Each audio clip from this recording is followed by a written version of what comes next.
Everybody, welcome to this series Speak English Like a Leader. Today, I'm going to share one thing that you can do to speak better English immediately. But before that, let me introduce myself to you in French. Ok, bienvenue dans cette série Speak English Like a Leader. Pour ceux qui ne me connaissent pas, je me présente rapidement. Moi, c'est Aurélie, aka Oh Really. Et moi, j'ai toujours été intéressée par le monde international, la communication interculturelle, les voyages. Et c'est pour ça que j'ai commencé ma carrière en droit international et droit européen et en travaillant dans des organisations internationales, en plusieurs langues, anglais, espagnol, français. Et en parallèle, je donnais déjà des cours de langue à d'autres personnes et professionnels qui souhaitent aussi accéder à un monde international avec plus de confiance et plus d'essence en prenant la parole en anglais avec plus de fluidité. Et il y a presque 7 ans déjà, j'ai décidé d'en faire mon métier à plein temps. Et depuis, j'ai travaillé avec une variété de profils, notamment les pilotes de l'armée de l'air espagnole. Et ces dernières années, je me concentre à aider et accompagner des dirigeants à déverrouiller ou dérouiller leur anglais oral et gagner en impact, en crédibilité, en confiance, en aisance et en opportunité à l'international. Bref, comme j'ai dit, ce live va être en anglais principalement et à la fin, je ferai un mini récap en français. Alright, so let's switch back to English. So, a couple of weeks ago, and this is a true story, I was listening to my client's voice message in English because in my coaching program, I have a challenge that is the 1 minute challenge to send me a voice message in English, and then I listen to it and I give some feedback. So I was listening to it, and he was doing a good job, as in his English was correct, he was forming good sentences, he was using good vocabulary. But there was one thing that made it kind of a bit difficult to understand. Like I had to listen to it a couple of times and even a bit unpleasant, if I have to be honest, to understand. But the good news, it was something that he could easily correct, something simple, and that with practice, it would become more and more natural and it will help him to speak better English. And you may wonder, okay, what is it? What is this thing? Well, it's quite simple. And I'm talking about pace. Yes, your pace. It's connected also to the rhythm, but pace here.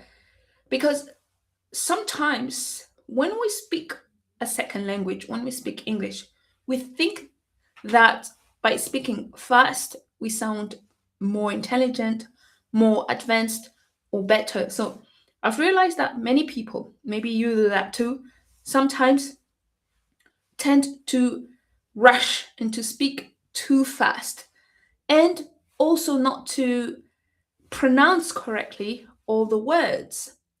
And this may sometimes even come from bad habits that we have in our mother tongue and then we translate it in English.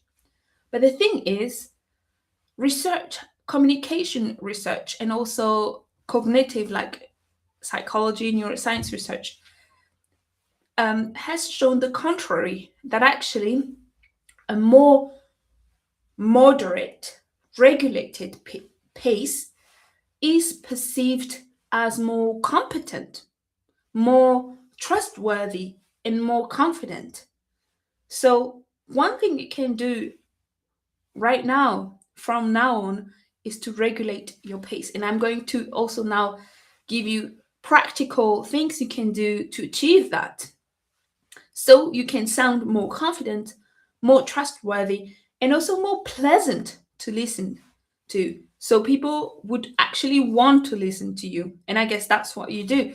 you want to do when you communicate. Your goal is to communicate with impact, to transmit a message, and for people to feel good listening to you, like feel like it's actually pleasant. And what I told then to my clients, something specific you can start doing right now, is to enunciate more. This client particularly had an issue with that. And that means clearly pronouncing the words. You can even start by exaggerating a little bit, like I'm doing now, enunciating all the words, making them clear. Because if you want to speak English like a leader, that starts with clarity. That when you speak English, it's clear. Because your goal is to be understood. It's not to impress or to pretend you're something. No, we want to really focus on our goal, and that goes here when you want to communicate better. It comes through clarity. So sometimes we swallow sounds, we blur syllables, and when we do that, we lose clarity. So you need to do this exercise of pronouncing your words clearly, and you will see you will have more authority like that, and you will sound more confident. And another practical thing you can do connected to that tip of enunciating is to record yourself. So if you're following me, you may hear that I share that a lot, recording yourself, because it's such a powerful tool. It's also extremely easy to put into place. Like you can literally do it right now. If you have a mobile phone, I guess you do have one, or you can use your laptop or whatever, and just record yourself speaking English and listen to yourself. Record yourself for even just a minute. You don't need to do it for a long time. And talk about anything you like to. You can talk about your day. It can be something simple. You don't need to do that based on difficult material. And listen to yourself and ask yourself, am I rushing? Am I going too fast? Are my words clearly pronounced? Can we actually understand what I'm saying? Is my pace regulated? Would I enjoy listening to myself? Be honest to yourself. Would I enjoy listening to this if it wasn't me? And then adjust accordingly. I would advise to start with one element. If it is pronunciation, as in, are you clearly pronouncing the words? Then focus on that. Do it again and exaggerate to teach your brain to do it until it will become more natural. Or maybe you are rushing. Are you going too fast? Then adjust. Take your time. Again, as I said earlier, taking your time is not weak, is not a sign of weakness. On the contrary, research shows that you sound more confident when you have a regulated pace, even more trustworthy, even more competent. So listen to your pace. Uh, Also, ask yourself, am I enjoying what I'm listening to? And why? What is it? And adjust accordingly. An additional tip, by the way, I'd like to give credit to where those tips come from. Uh, they come from my newsletter. I'm giving credit to myself. Yes, I. That's called. It's called "Or Really Speak English Like a Leader." But this new particular issue was based on a TED talk on speaking, so people want to listen to yourself, from Julian Treasures. So she also inspired me. And one additional tip she mentioned is to vary your pace. So, as I said, It's good to also slow down a little bit, but also use variation. So sometimes you may actually speak faster when you get enthusiastic, and it's normal, but then you don't want to stay there all the time. Sometimes you want to deliberately slow down so you can draw attention to some key points, highlight key points, and that creates impact. See, it's simple at the end of the day, and it's very helpful and very powerful. And that leads me to my next tip that is connected to this idea of varying your pace and slowing down, and that is using silence. I think we all need a bit of silence in our lives, don't we? Silence is not weakness. And many times we want to fill the void with noise, with filler words, when actually silence is powerful. Silence also speaks. And silence allows you to pause. Silence is your friend. It allows you to think. And many times when you speak English as your second language or maybe even third, you need more time to think about your words, to think about how you want to formulate and express your idea. And in order to have that extra time to think, you can use silence. And again, it's not weakness, it actually shows control, it shows confidence, and it helps also your listeners to absorb what you are saying, to pay attention to what you are saying. It also helps you breathe. And breathing is essential, obviously, right? But it also regulates your nervous system. See, I had to think, so I use that moment of silence. It also makes you calmer and more in control. And if you are calm, if you feel more in control, then you will be more confident. Then you will think better. And then you will express yourself better in English and speak English like a leader. Speaking English like a leader is not about speed, it's about your leadership presence.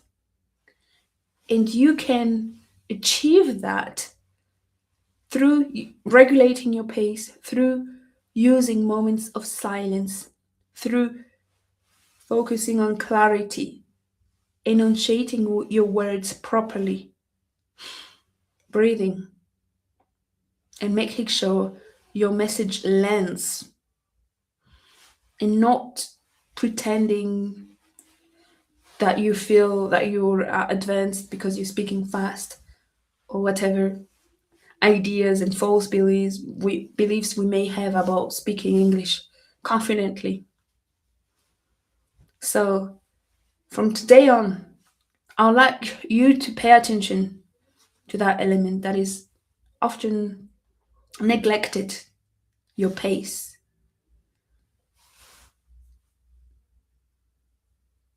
And I was fast. I like to now recap fast in French what just happened. So if you're listening to me up to here, well done, congratulations. If you're doing it in English, that was good practice. Feel free to ask me questions, whether during the live or during the replay. I'm always happy. And if you want to know also how I can help you speak English confidently, you can write to me, private message. I'll be happy to talk to you. Et ce que j'ai partagé ici, en français, comme j'ai dit, je promets à chaque fois un récapitulatif rapide en français. Donc j'ai parlé de 7 choses que tu peux mettre en place pour améliorer ta prise de parole en anglais. Et ça, c'est ton le rythme de ton débit de prise de parole en anglais. Et parce que très souvent, quand on parle une deuxième langue, on est nerveux. On pense aussi que pour être fluent, ben, ça veut dire qu'il faut parler rapidement. Mais c'est faux, en fait. Pour être fluent, il faut se faire comprendre, s'assurer que son message soit bien interprété par son interlocuteur. Et ça veut dire notamment faire attention à son débit de parole. Et, euh, et d'ailleurs, il y a des recherches qui prouvent que quand on parle quand on régule sa manière de parler, ben on est perçu comme une personne de confiance, comme une personne compétente et une personne qui est sûre d'elle-même. Donc, et une personne finalement plus intelligente. Donc c'est important de ne pas avoir des fausses idées par rapport à ça. Et donc, un tip, une astuce concrète, c'est de prendre le temps de bien prononcer les mots et même exagérer au début jusqu'à ce que ça devienne naturel et plus fluide pour s'assurer qu'on puisse te comprendre. Ensuite, j'ai donné cette astuce de s'enregistrer et s'écouter, voir qu'est-ce qui peut être amélioré. Est-ce que je vais trop rapidement? Est-ce que mes mots sont bien prononcés? Est-ce que le rythme est modéré? Et aussi, est-ce que c'est agréable quand on m'entend? Est-ce que c'est agréable de m'entendre? Et de voir quel élément peut être ajusté.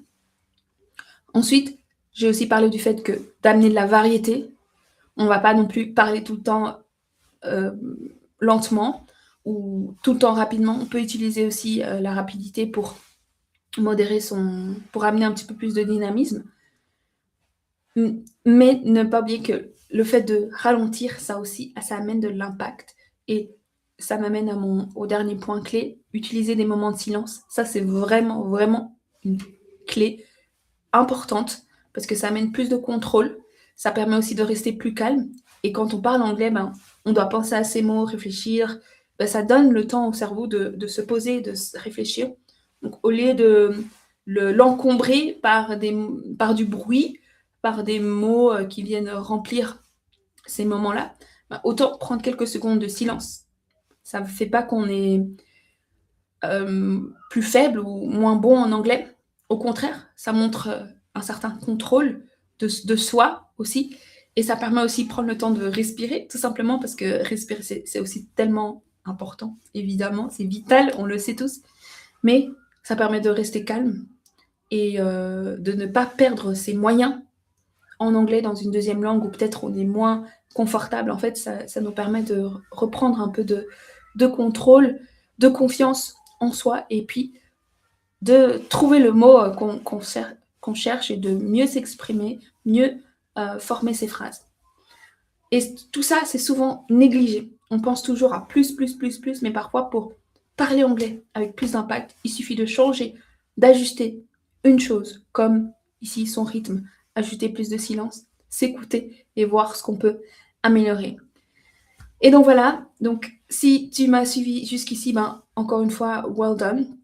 Comme j'ai dit au début, moi c'est Aurélie, aka O'Reilly. J'aide les dirigeants à déverrouiller ou dérouiller leur anglais oral grâce à ma méthode des 5 C basée sur les neurosciences.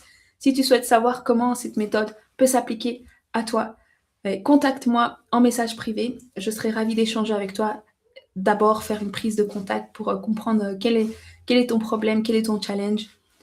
Écouter ton anglais, te faire un mini diagnostic et puis te guider pour la suite.